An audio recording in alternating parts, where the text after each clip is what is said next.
Peace and love, family. Welcome to another Read Book Club discussion. Tonight we are discussing The Color of Law, Chapter 6. Okay, Chapter 6 of The Color of Law by Ricard Rothstein. I am your host, Dr. Ma'at.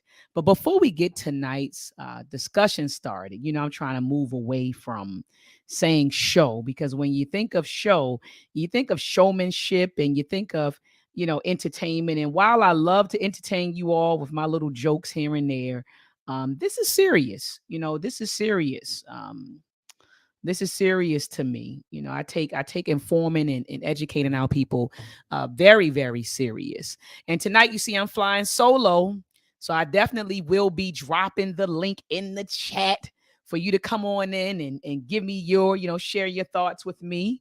Okay. Because I don't have my wingman, Brother T, with me tonight. He reached out earlier and said he would not be able to make it, but he did say that he wanted to combine both chapters because chapter 6 is a really short chapter, okay, that talks about white flight. And so he said, well, we can combine it, next week. And I said, well, no, I'll go ahead and hold down the fort.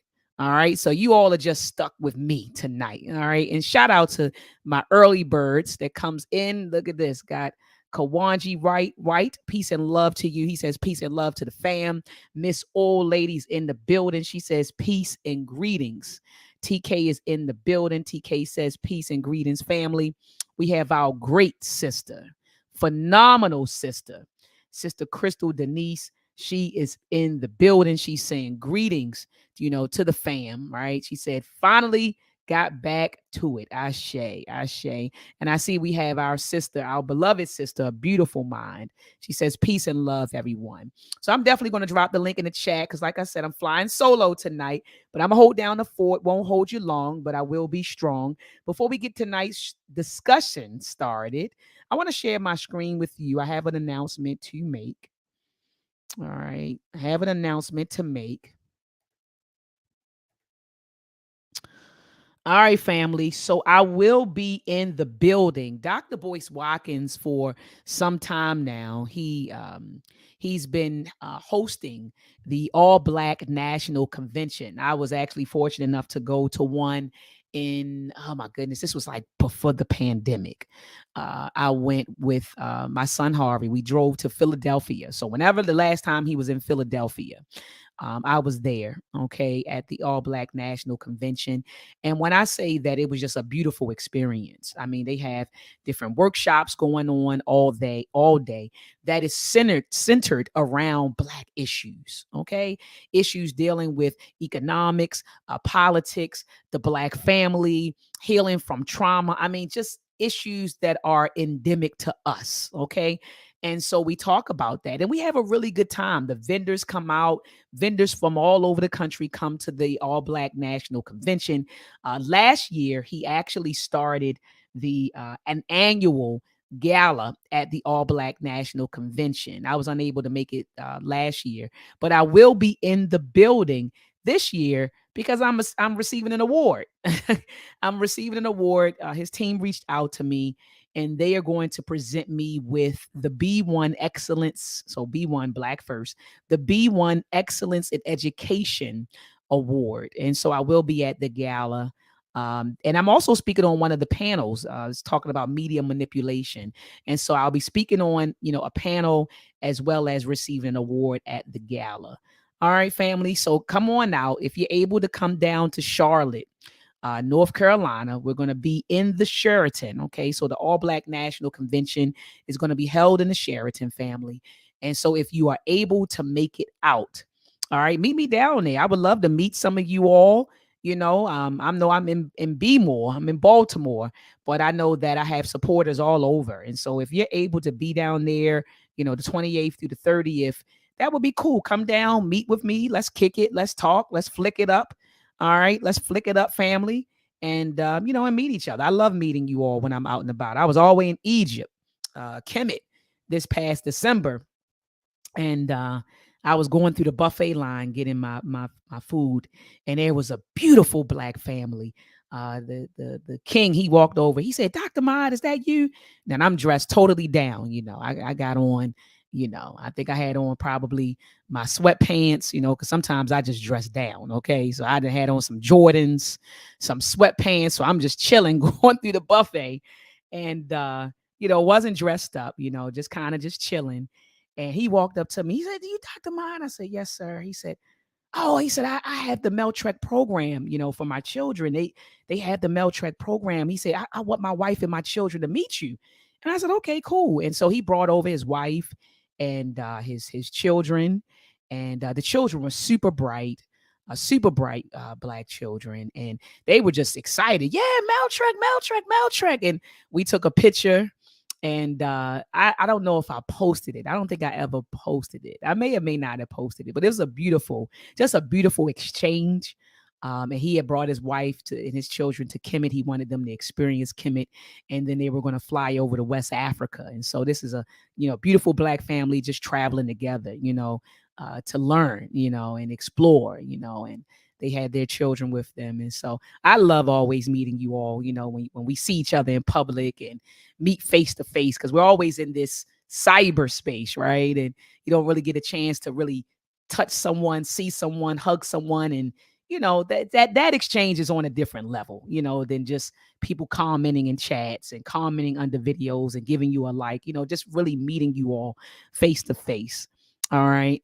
And so Dr. Craig, I see, is that Craig Scott? Oh, that's not Craig. That's not Craig Samuels. I thought I saw Craig in the building. I wanted to let him know that I received his book, and I do see the congratulations in the chat. And so thank you so much, family. And so if you are able to be there, please be there. Okay. If you're able to be there, let's just be in the building. Okay. And like I said, they're going to have all kinds of panel discussions. I actually received an email, no, text message from his team earlier today. They're going to have a workshop on the integrity of the Black family.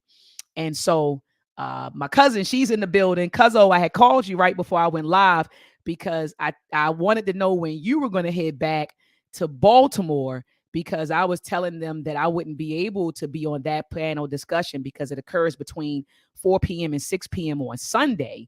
And I was, explaining to the team that I'm going to be, commuting back to Baltimore, as soon as we check out on Sunday. And so I wouldn't be able to be a part of that powerful panel. I heard that Professor James Small is going to be on the panel. Nuri Muhammad is going to be on the panel. And there's another sister by the name of Courtney. She's going to be on the panel. And they said, "Doc, we really want you on the panel to talk about the integrity, of the Black family." I'm like, wow, you all know that I talk about the Black family all the time.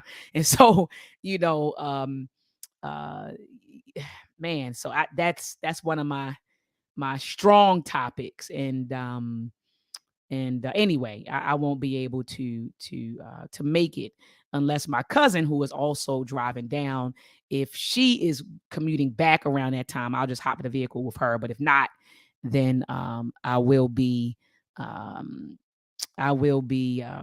I'll be back in Baltimore around that time. All right, family. So let's get it started tonight. Started tonight. We're going to be talking about white flight, the origins of the white flight phenomenon.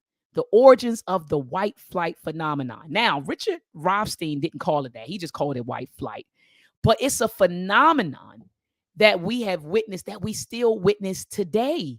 I witnessed it in the 80s. When I grew up in Woodlawn. I was explaining this to you all last week, that when we got there to Woodlawn, my parents purchased the house in 1976, and there was another Black family down the street, but they were the only two Black families on that block. Okay, this was predominantly white neighborhood, but between 1976 and I'm gonna say around 1990, it took maybe 10 or 15 years for the neighborhood to turn completely Black.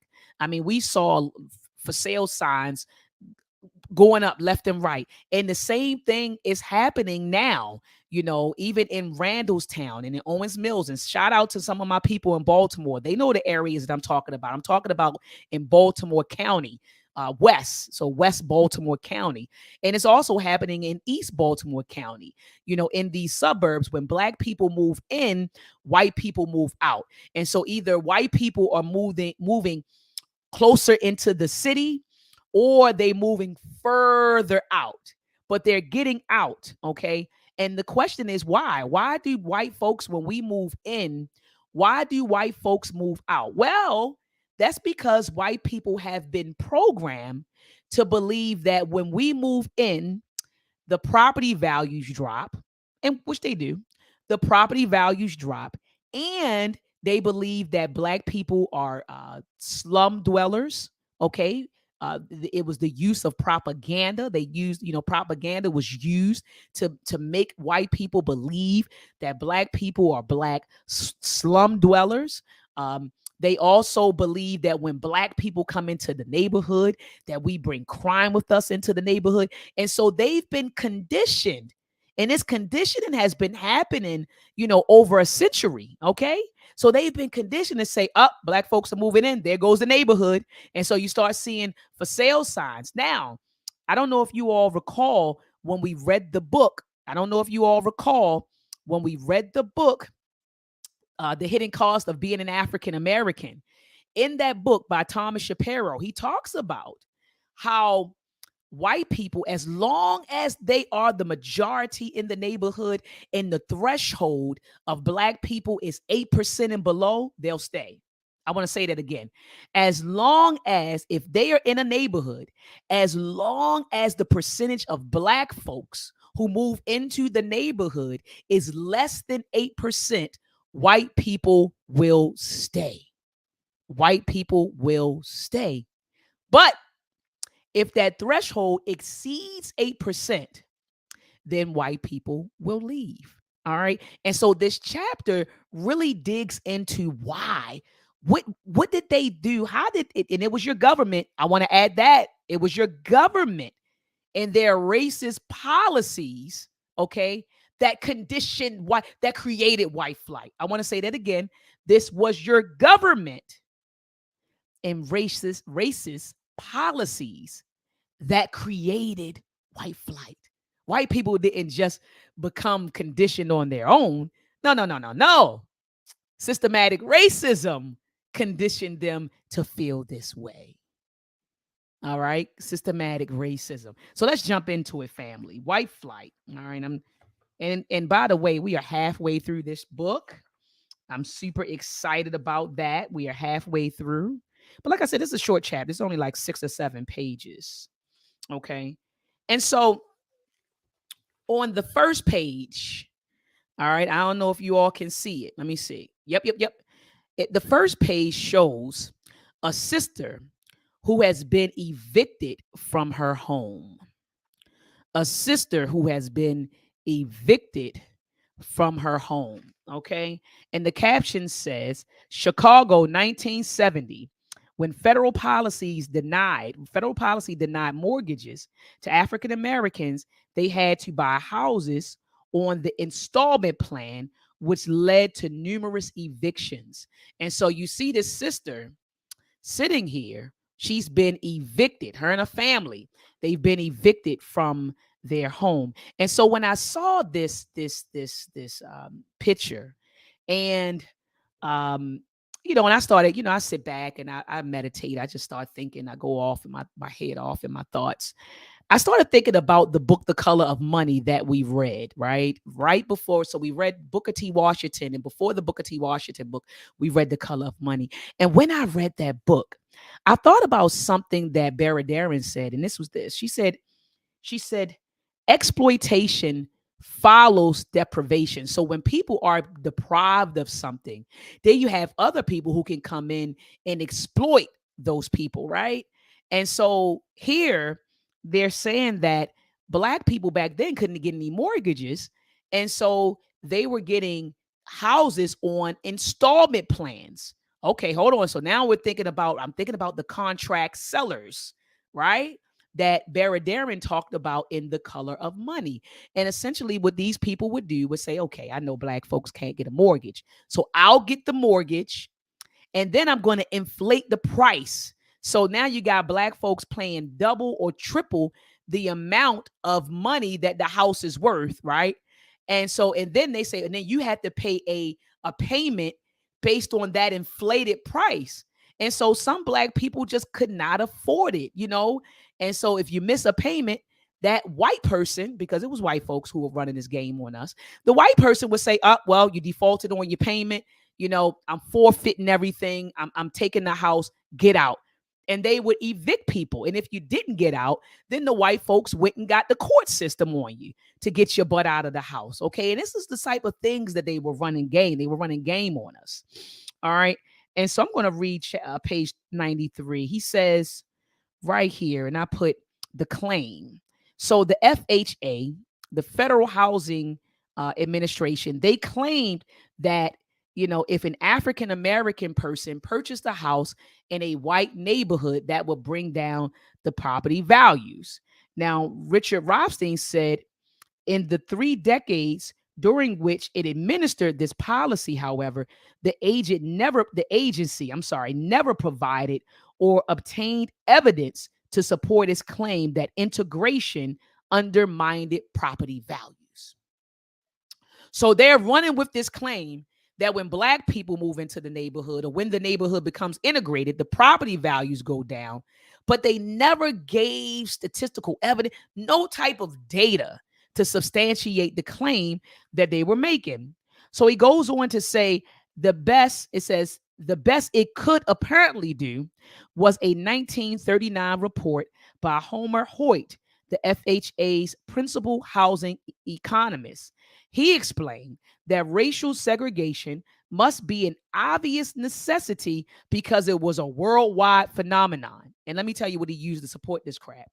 His only support for this assertion was an observation that in China, these white folks, boy, that in China, okay, you had a separation between American missionaries and European colonial officials. They lived separately from Chinese neighborhoods. So on this basis, he concluded that where members of different races live together, racial mixtures tend to have a depressing effect on land values.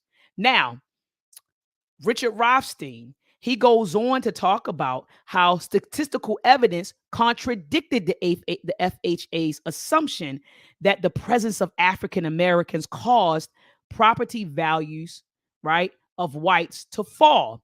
Okay. And he says this: with government policies excluding working and middle class African Americans from most suburbs, their desire to escape dense urban conditions spurred their demand for single family or duplex home on the outskirts of the urban ghettos nationwide. Let me pause right here. The baby boomers. I have a note that I wrote here. This described the baby boomers. Let me read it again. With government policy excluding working and middle class African Americans from most suburbs, their desire to escape dense urban conditions spurred their demand for single family and duplex homes on the outskirts of urban ghettos nationwide.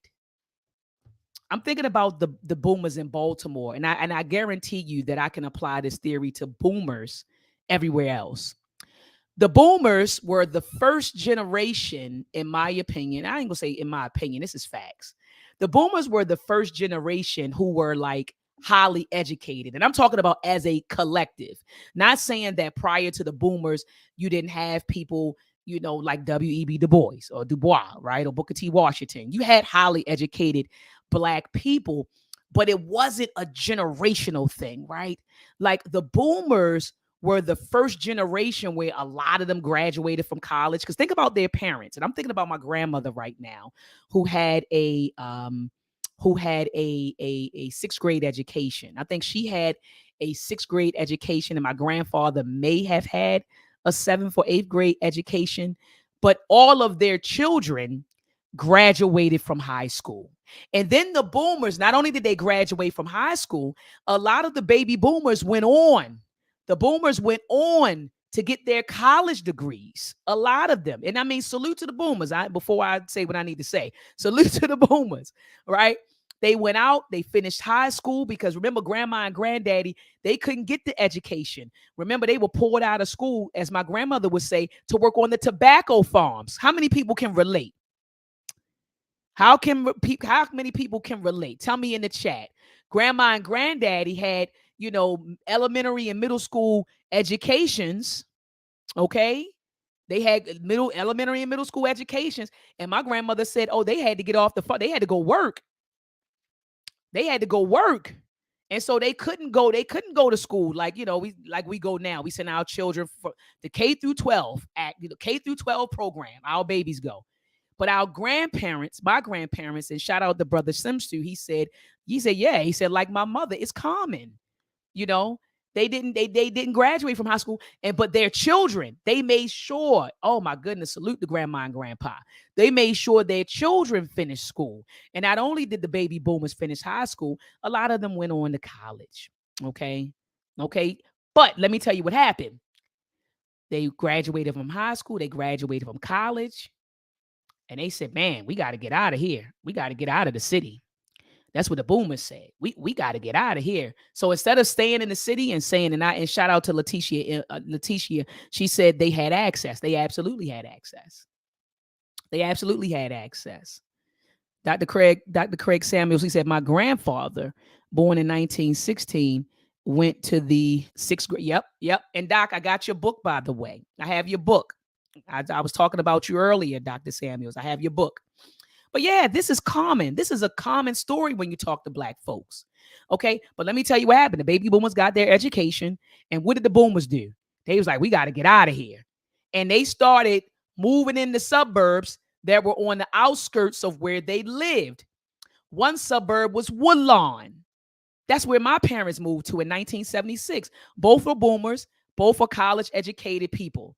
My father graduated from Morgan with his degree in economics. My mother graduated from Coppin State University with her degree in education. Then she went on to get a master's in Johns Hopkins. Then she went on to get an advanced certificate in education, almost a PhD really in education, almost. Okay. And so what happened was when they was like, wait a minute, we gotta make moves, and they left. But that's what a lot of boomers did. They left the neighborhood. They didn't say we're going to stay here and we're going to build up this neighborhood. They left and they went to the suburbs. Okay? And so when I read that those couple of statements, I thought about them. All right? But it says because these middle-class families had few other housing alternatives, they were willing to pay prices far above fair market values. In short, the FHA policy of denying African Americans access to most neighborhoods itself created conditions that prevented property values from falling when African Americans did appear. So they say, hold up. You say that when we move into neighborhoods that the property values decrease, but how is that possible if when we're moving into these neighborhoods, we're paying astronomical prices for the damn house that we're buying? So how is that possible, right? And so like Dr. Craig Samuel said in the chat, he said, that's BS, right? Okay. And so I wondered when my mother, and I'm going to ask them how much did they pay for their house. I probably don't even have to ask. I'm pretty sure this information is public. I would love to know how much they paid for their house in 1976. And then how much was like, so in that area, what was the going price and what was the price they paid? And that other Black family, I'm curious to know, what was the actual price that you all paid to move into that predominantly white community? Because I'm sure they didn't pay what those white folks paid for those houses. So anyway, it says an unusual decision happened in 1942. The Federal Appeal Court for the District of Columbia refused to uphold a restrictive covenant because the clause undermined its own purpose, which was to protect property values. It said enforcement, the court said, would depress property values by excluding African Americans who were willing to pay higher prices than whites. So even the court is saying, like this is if your goal is to maintain your property values, an African American moving into your community is not going to decrease your property value. So they said this was an unusual decision in 1942. In 1948, an FHA official published report asserted that the infiltration of Negro owner occupants has tended to appreciate property values and neighborhood stability. However, it says a 1952 study of sales in San Francisco compared prices in racially changing neighborhoods with those in a control group of racially stable neighborhoods.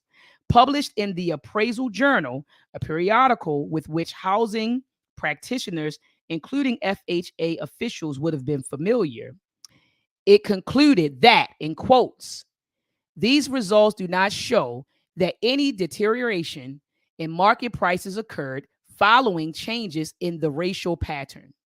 Indeed, the study confirmed that because African Americans were willing to pay more than whites for similar housing, property values in neighborhoods where African Americans could purchase increased more than they declined. So people think, oh, when black folks move in, there goes the neighborhood. But that's not what the data says, family. That's not what the data says. It says ignoring these studies conclusions, the FHA continued its racial policy for at least another decade. So in spite of them finding out that the property values don't decline or decrease when African Americans move in, the FHA still said, you know what, we're not going to insure mortgages to African American people. We're not going to do it. Even though the data says that the property values actually increase rather than decrease, we're going to still exclude black folks from or prevent black folks from getting mortgages. So then in the next page, he talks about the game that they've been running on white folks. See, white folks you think they just run a game on us. That's what y'all think. Y'all think the government just run a game on us. The government run a game on their own people too. They run a game on white folks. What I've come to realize, family, to be just candid with you,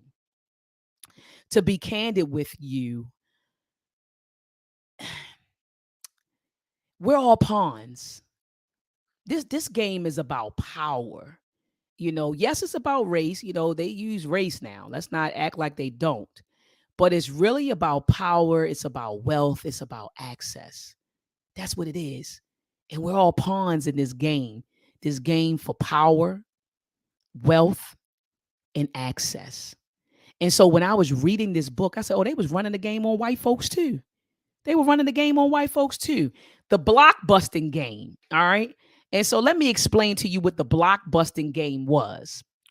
The real estate industry, somebody would sell a house to a black family. And then what the real estate industry would do, and I'm talking about the appraisers, the agents, everybody was in cahoots. They would convince the white people on that block, it's a Negro invasion happening. So what were they doing? They were exploiting white racial fears, right? So the Negroes are invading your neighborhood. Your neighborhood's getting ready to go. Crime is coming. You get baby mamas, baby drive. All this stuff is coming, right? And so the white people started panicking, and what they would do was sell their houses to companies at low prices, right? They sell their houses at low prices. And then so those realtors, they'll grab up the houses. They call them speculators in the book. These speculators, they would grab the houses at low prices and then sell those same houses to black folks at high prices. They ran a game. It was a game. So that's how property values actually started decreasing, because the white folks would sell their houses for super low values just to get rid of them. And then the real estate agencies or whatever agents, they would then increase the price, make their little bit of money back, and then have us in there paying higher prices for the same house. That's how prices actually did start decreasing, because of one issue, which was blockbusting. So let me read what Richard said.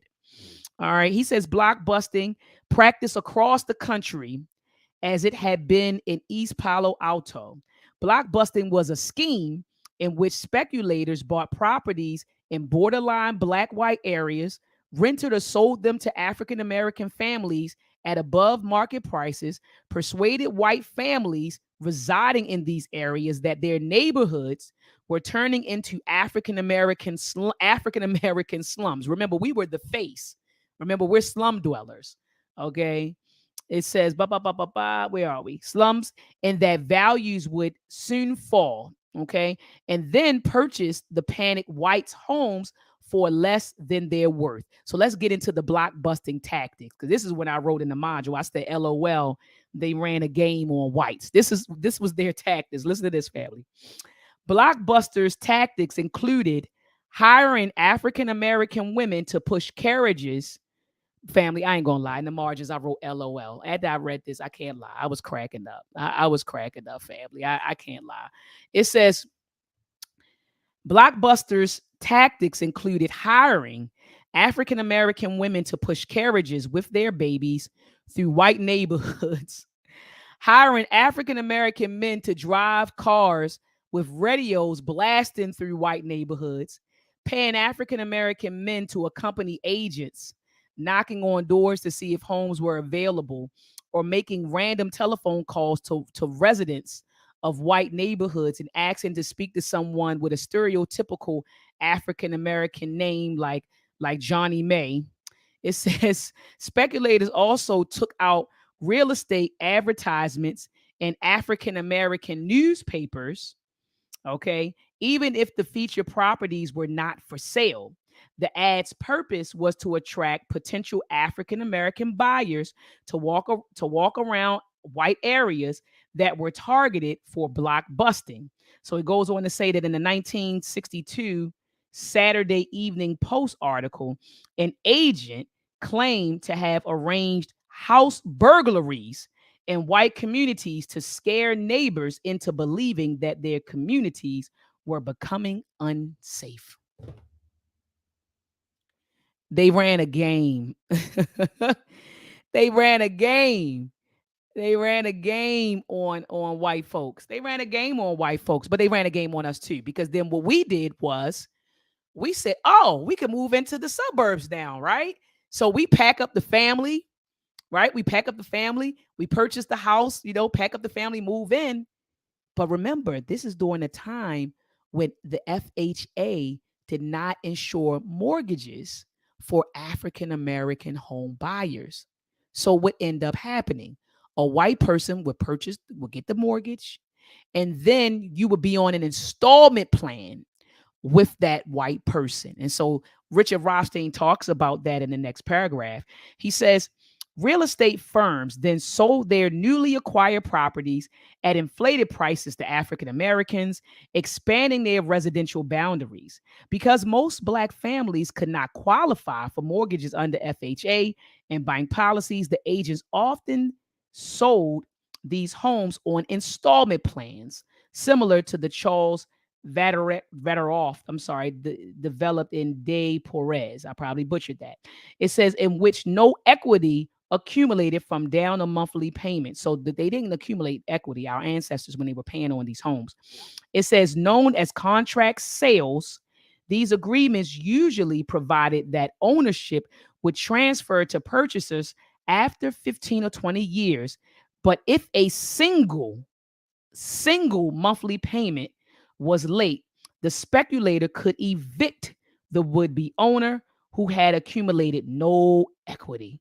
The inflated sale price made it all the more likely that payment would not be on time. Owner speculators could then resell these homes to new contract buyers. All right, new contract buyers. New contract buyers, family. And so let me tell you, as a result of these inflated prices, let me tell you why the neighborhood eventually went down the tubes. All right. So he goes on to say falling sale prices in neighborhoods where blockbusters created white panic was deemed as proof by the FHA that property values would decline if African Americans moved in. But if the agency had not adopted a discriminatory and unconstitutional policy, African Americans would have been able, like whites, to locate throughout metropolitan areas rather than attempting to establish presence in only a few blockbusted communities. And speculators would not have been able to prey on white fears that their neighborhoods would soon turn from all white to all Black. Now, let's get into the deterioration of the neighborhoods, because they say that when we move in, the neighborhood goes down, right? When we move into white neighborhoods, the claim is that the neighborhood goes down. So he addresses this on page 97. He says the FHA's redlining necessitated the contract sale system for Black owners unable to obtain conventional mortgages, and this created the conditions for neighborhood deterioration. So Mark Satter was a Chicago attorney who in the early 1960s represented contract buyers facing eviction. Mostly he was unsuccessful. His daughter, Beryl, now a professor of history at Rutgers University, described the conditions he encountered in her memoir, Family Properties. Family, I'm not going to lie, I'm getting this book. I say, I need to get this book by this sister. Not only do I want to get the book, not only do I want to get this book, I want to bring this sister on this platform to talk about that, to talk about what her father experienced as a attorney in Chicago, representing Black families who were getting evicted because they couldn't pay the payments for these homes. And so I definitely want to make sure I get this sister on the show. But let me read to you what she wrote, since they say the neighborhood goes down. She says, because Black contract buyers knew how easily they could lose their homes, they struggled to make their inflated monthly payments. Husband and wives both worked double shifts. They neglected basic maintenance. They subdivided their apartments, crammed in extra tenants, and when possible, charged their tenants hefty rents. White people observed that their new Black neighbors overcrowded and neglected their properties. Well, hell, if I'm working double shifts on my job to make ends meet, I'm moving relatives into the house, I'm charging them rent, because we just, we want to make ends meet, then you're not thinking about cutting the grass, are you? Or fixing or painting your house, or fixing the roof, or fixing the gate, or like you're not, or sweeping up or raking your leaves. I mean, you're not really thinking about that because you're kind of like in survival mode, right? All right, you're kind of in survival mode. Okay, so she goes on to say, white people observed that their new Black neighborhoods overcrowded and neglected their properties. Overcrowded neighborhoods meant overcrowded schools. In Chicago, officials responded by double shifting the students, half attending the morning, the other half attending in the afternoon. Children were deprived a full day of schooling and left to fend for themselves in the after school hours. Why? Because mommy and daddy were working double shifts, right? So it says these conditions help fuel the rise of gangs, which in turn terrorize shop owners and residents alike. In the end, whites fled these neighborhoods, not only because of the influx of Black families, but also because they were upset about overcrowding, decaying schools, and crime. But Black contract buyers did not have the option of leaving a declining neighborhood before their properties were paid for in full. If they did, they would lose everything they invested in that property to date. Whites could leave, Blacks had to stay. Black folks had to stay, excuse me. Blacks had to stay. So he's saying that this happened not only in Chicago, but good old Baltimore. I say, damn, when I was reading this stuff, reading The Color of Money, reading The Color of Law, I said, God damn it, redlining started in Baltimore, the racism. I said, God, were we ever known for anything great, right? So it said, this not only happened in Chicago, it happened in Baltimore, Cincinnati, Detroit, brother Shimsu, Detroit, Washington, D.C., right? And probably elsewhere. And in Mark Satter's time, he says approximately 85% of all property purchased by African Americans in Chicago have been sold to them on contract. 85% family. 85%. I don't know about you, but sometimes when I sit and I think about what our ancestors experienced, it angers me. I feel an array. I experience an array of emotions. Like I get angry, I get sad, I get frustrated, I get irritated. all of these sorts of things. I do. It's crazy. With our ancestors, what they went through. What they went through, and so anyway, he goes on to say, when the neighborhood where he worked, and he's talking about the lawyer, Mark Satters. Okay, the neighborhood where he worked, Lawndale, on the city's west side. So we're talking about the west side of Chicago, was changing from predominantly white to predominantly black. More than half of the residences have been brought on contract. Okay. So I'm concluding, and then I'm going to drop the link in the chat for some folks to come in. So it says, although banks and savings and loans associations typically refuse to issue mortgages, I want y'all to hear that he's getting ready to actually call out the hypocrisy amongst all of them. This was a powerful paragraph as well. It says, although banks and savings and loans associations typically refuse to issue mortgages to ordinary homeowners in African American or in integrated neighborhoods, the same institutions issued mortgages to blockbusters in those neighborhoods. Okay. All with the approval of federal bank regulators who failed their constitutional responsibilities. State real estate regulators also defaulted on their obligations when they licensed real estate brokers who engaged in blockbusting. Instead, regulators looked the other way when real estate boards expelled brokers who sold to African Americans in stable white neighborhoods. You see the hypocrisy? You see the contradiction there, family? You see the contradiction in there? Because it was all about the money, honey. So they turned a blind eye to certain things because they were about money. This wasn't about people, this was about money.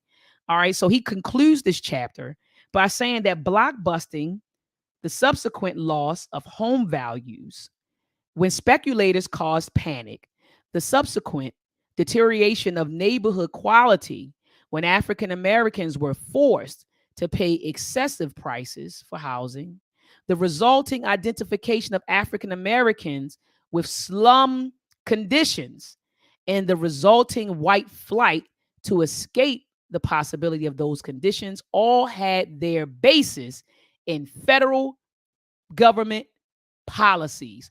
So all of this stuff is happening because of the federal government. So the blockbusting, black people being viewed as slum dwellers, white people leaving the neighborhood, all of this stuff is rooted in federal government policies. Your government segregated America. It wasn't now in some cases, yeah, we did want to, it was racism amongst white folks. Be like, look, we doing our thing, we don't want to be around you. But I want to say the government systematically segregated America. Okay. And so he says the blockbusting could work only because the FHA made certain that African Americans had few alternative neighborhoods where they could purchase homes at fair market values. All right, family. So that's it. I'm going to drop the link in the chat. I want to hear your thoughts. Come on in. I want to hear your thoughts. Let me know what you think about white flight and the origins of it. I called it the name of the show, The Origins of the White Flight Phenomenon. And it's actually happening now. It's happening still in the suburbs. Owens Mills, Ricerstown, Randallstown, a lot of these suburbs. White folks are moving out. Black folks are moving in. If you drive through a lot of them, you see for sale signs. So this phenomenon, this is not just a yesteryear issue. This stuff has been going on. It's still going on. I think Dr. Craig Samuels put, in the chat, it's nothing new under the sun. And it isn't. There's nothing new under the sun. And yes, Dr. Samuels, her name, I don't know if the sister ever got married. Beryl Satter. We know that Satter, that was her dad. I know that's his surname, but I'm not sure if the sister ever got married. But I'm going to look into her. I'm going to get the book, and I'm going to bring that sister on this panel to talk about what her father experienced as an attorney in Chicago. And can you imagine how that brother felt as an attorney, and he couldn't help his people? He couldn't stop the eviction of black families in Chicago. He fought and he tried, but he was up against a system. He was up against a behemoth, and so he couldn't do it. He tried, and salute to that brother. He's probably an ancestor right now, but he tried, and he just was unsuccessful. So I can only imagine the anguish and the frustration and even the depression that he probably experienced. As an attorney, you out there fighting, but you're up against this behemoth, this beast, okay, this system. And so he just couldn't do it. And so I want to sit down with this sister and talk to her about her father. Exactly, Dr. Samuel's helpless. He probably felt helpless. And so I want to sit down with this sister and talk to her about her dad and what he experienced, and talk about some of the things she witnessed and experienced. And so I'm definitely grabbing the book. But family, come on in. Come on in. Don't be shy. I done went hard for about 45 minutes by myself. All right, by myself. Come on in and say a few words. Also, and let me talk about this. I'm Googling right now. Black welfare queen. Because when I thought about how they made black people the face, I think this is the picture right here, y'all. Let me move this over here. They always make us the face of something, like, so in this book, he talked about how they made us the face of black slum dwellers. We were the face of that. But if I go here, I'm getting ready to share my screen. Remember, we were the face of welfare. Remember, it was the black welfare queen. Hold on. I think this is it right here. I think this is it, family. Let me know in the chat. Is this it? It says the right turn, Linda Taylor. They turn it, the right turn Linda Taylor into a boogeyman, but a real life was much complicated. The myth of the welfare queen. Was this it right here, y'all? Was this it right here, y'all? And thank you so much, A Beautiful Mind. She said you broke that down. Thank you so much. Peace and love to you, queen. I see you in the building. You say you just getting here. Peace and love. Was this the picture that was floating around, y'all, in the 80s? I would look Dr. Samuels, Brother Shimsu. Was this the one? I want you to confirm it before I go in. In the 80s, I was just born in the early 80s. So was this the welfare queen picture that was in the media that was floating around in the 80s? That's what this website claims, but I want someone to confirm this. Okay, I want someone to confirm this because, they put a lot of pictures on the internet and we just grab them, we just grab the picture and say, dude, I don't want to be that person, circulating misinformation and disinformation. All right, Queen says she doesn't remember. Dr. Samuel said yes. Brother Ali, peace to you, Brother Ali. Where you been, brother? He said, that looks like it to me. Okay. All right. Brother Shimsu, weigh in. So the family, well, Doc already said it. Dr. Samuel said it is. Okay, but they put this out there. They put this picture out here. And they said they painted the black woman as a welfare queen, right? These are welfare queens. These are the ones who are receiving the welfare. But wait a minute. White folks have always been receiving welfare from this government. And they're actually on welfare. White women are actually on welfare it's more white women on welfare, more white people on welfare, right? Who are receiving food stamps and cash payments than black folks. So what's the joke here? So they painted us as welfare queens. They painted black women as welfare queens. Okay, so hey, a lot of people saying it. Okay, so A Beautiful Mind, she said, yes, this is the picture. Brother Simsu said, I believe she was used to say that women abusing welfare. Yep. Brother Willie said, I remember that picture. Okay. And so black women abusing welfare poster. Okay. So Brother Shimsu, that's what this thing was about. Okay. And that's what they did, saying that black women were doing this, but it was actually white women who are on welfare more than us. The whole white race, let's keep it 100, family. has there's a welfareism, as Dr. Amos Wilson stated in his book Blueprint for Black Power. There is a welfareism, and I'm using his word. I don't know if it was a real word. Doc put it in his book, but he said a welfareism exists between the white people, right? Those who are classified as white, and our government. I mean, in his book on page 34, he has a chart that lists all of the policies that were created for white folks that enriched white folks from 1960, I'm sorry, 1675. It was 300 years of policies that were created or formed to create wealth for white people from 16, I'm sorry, I keep saying 19 family, but from 1675 to 1975. There were different policies, family, that they created and passed that enrich white folks. One being the Homestead Act. Look it up. Look it up. And so they got the nerve to paint us, black women or black people, as welfare recipients, when in actuality, they've been welfare recipients for decades, for centuries. I don't even want to say decades, for centuries, they've been welfare recipients. White people were the first projects. They were in the projects first. Do y'all remember that? We read that in The Color of Law. White folks were in the projects first. And then what happened? They were giving government handouts. The FHA was created by Theodore Roosevelt. You know, he created the FHA, which then issued mortgages to white families. And it enabled white families it made mortgages more affordable, and it enabled them to move out into the suburbs. So that was a government handout. The HOLC was saving homes that were being foreclosed on. It saved the homes of white people.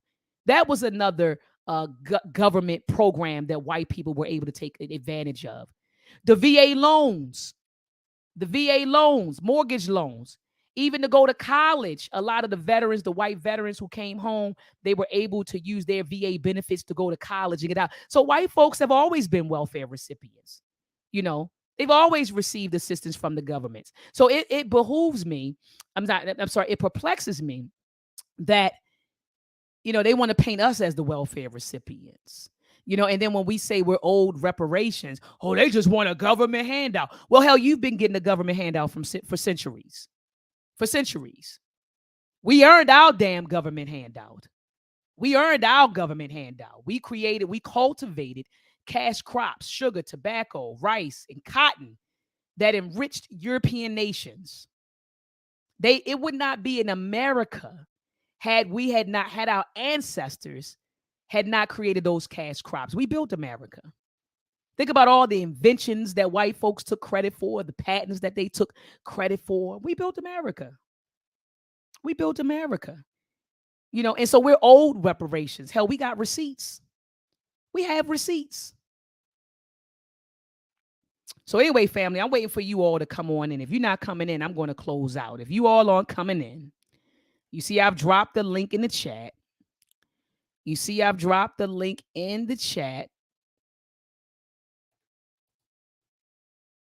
If you all aren't coming in, I'm going to roll out. All right. Did you all thumb up this daggone video? Come on now, family. Thumb up the video. You know, the more you thumb it up and you come back, please come back and comment on the video as well, because the more people comment and thumb up the video, the more exposure your video gets. And sharing is caring. We're trying to get this information out there, man. So, you know, I'm not on social media begging for cash apps. You know, everybody drop a link in my No. I'm not begging for cash apps. I'm just saying, hey, engage the video, right? Thumb it up, leave some comments, share it so we can get exposure, so I can get exposure, so this platform can get exposure. And you know that I bring on all of the elders, right? I bring on all of the elders, and they have a lot to offer our community. So let's get this information out to the people. All right. Peace and love to you, brother Ayapo. How you doing, King? Brother Ayapo, can you hear me? Peace. You caught me with a mouthful of food. I put you on real fast. Can you hear me? Yes. I hear you. Peace and love to you. How are you? Okay. I'm Yeah, I think well, it's and a I delay. just thank you I for all think it's your a delay work. And I will between. say this real quick because my internet likes to go in and out. Okay. Yeah, there definitely is. I just wanted to say part of the trick bag they have us in is that through lobbyists, they have white people, on Capitol Hill or wherever, and they're always hat in hand, always. And then the first time a black person even looks like we're about to ask for something, we're begging.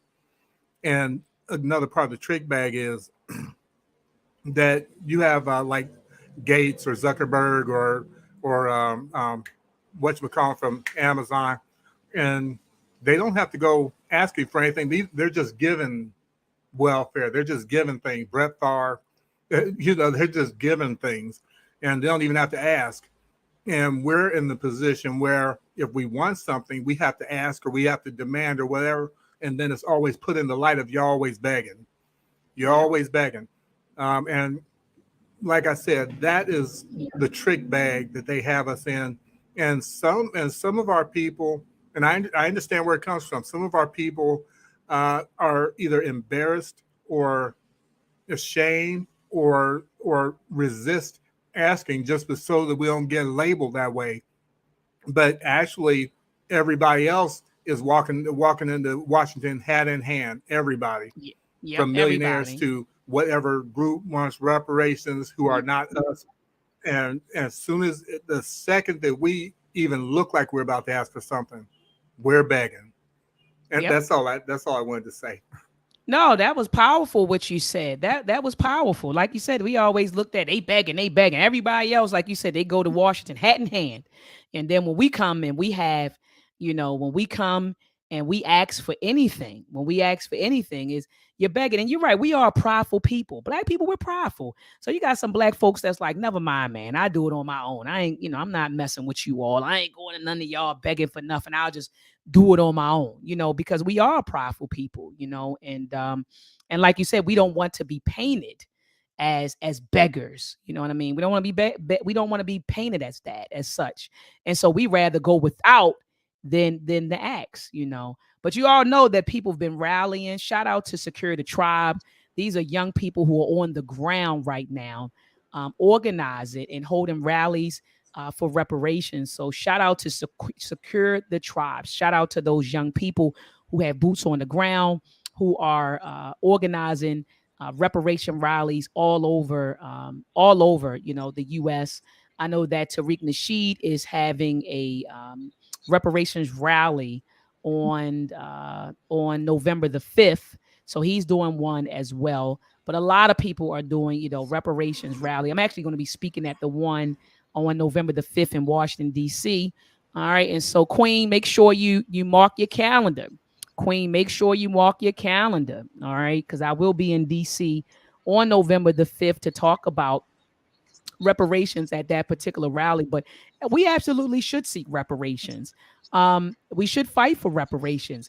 But I think, though, Brother Ayapo, within that fight or during that fight, we still should be, working, to build a nation within a nation, or making plans to repatriate and go somewhere else and do. You get what I'm saying? Like, I don't want our people to wait for reparations. Like, we're just going to fight for reparations and that's it. No, no, no, no, no.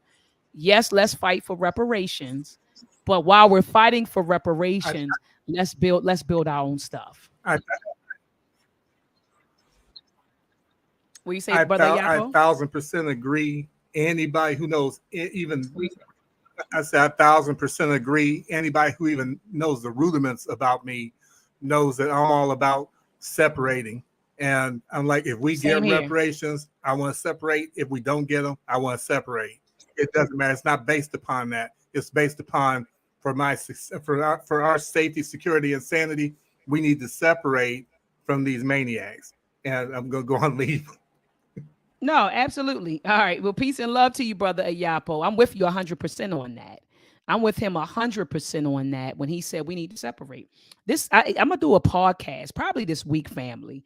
I'll probably bring on, some of our elders to talk about how it's a need to separate this. And I was actually on the phone with my cousin. She can vouch for this in the chat. I was talking to her today about this culture, and how this culture, this economic system, this political system, this system as a whole is killing us, family. It's killing us. And if we don't separate from this system, it's going to devour more of us. Notice I say more of us because it's already devoured. That's Baltimore. Oh, that lazy tongue. Devoured our people, but it's going to devour more of us if we continue to stay within this system, man. And so I believe in, definitely, I am a separatist. I know some people may say, oh, is that racism? No, it's not racism. It's not racism. A lot of ethnic groups have separate communities that they own and control. And that's what I want to do. If they give us reparations, I want to be in an area where we own the land and we dictate the policies, the politics, right? The economics, the social system in that community. All right. I don't want to segregate. I want to separate. And there's a difference. When you're segregated, you don't control anything. You're just separate without any power, right? When you're separate, now you're separate, you're disconnected, but you have the power. You own and control what happens in that community. All right. And so I'm telling you right now, this beast, this behemoth is devouring our people, is eating our people alive. A lot of our people have suffering from mental illness. This is not Dr. Ma'at just throwing this out there. African centered psychiatrists and psychologists have talked about how there are um, there are psychopathologies that psychopathologies that are endemic to African American people because of our experiences, okay, in America. So they're saying, in other words, right, that the things we experience, the racism and white supremacy that we experience, as a result of that, we have developed a lot of psychopathologies. Colorism is one. Uh-oh, did she say it? Did Dr. Ma'at say it? Colorism is a psychopathology. You really won't date that sister because she's chocolate? Oh, because you measure beauty. You measure beauty based on its proximity to whiteness. Oh, I said it. I said it. I said it. I said it. You won't date that brother because he's chocolate? And I've talked to brothers and sisters, dark-skinned brothers and sisters who I've experienced it. I actually experienced it one time. I was in a club. I was 18 and I was just like heartbroken. You know, you cute and everything, but I wanted somebody like, oh, that's a pathology in the black community. Colorism, right? That's some self-hate. Then you got black folks, dark-skinned black folks who will gravitate to white people, that make them feel beautiful or handsome, right? Pathologies. Pathologies. Right? That exist in the black community as a result of racism and white supremacy. Self-hate, that's a pathology. Materialism, right? The need to constantly consume, that's a pathology. And there are plenty more. This spiritual confusion, that's a pathology. Really? You serving the same God that your oppressors brought to you? That's a pathology. And so there are a lot of pathologies that exist right here in the black community due to being under racism, white supremacy. And that's why, family, we have to separate. We have to separate. We have to separate. And shout out to brother Nasir Randall. Nasir, say something in the chat. Family, this is a Morgan State University student, engineering student. He promised me he would tune in today, and he did. And so I do want to acknowledge him and acknowledge just that our young people, are tuning in. Sometimes when I open up the lines, I have young people from 20 all the way to 26, 27 who come in and they dialogue and they participate in the discussions. And I give thanks for that, because they could be somewhere else doing something else, right? But they're right here with us. And so salute to you, brother Nasir. He just said it in the chat, family. He said, hold on, let me put his comment on the screen.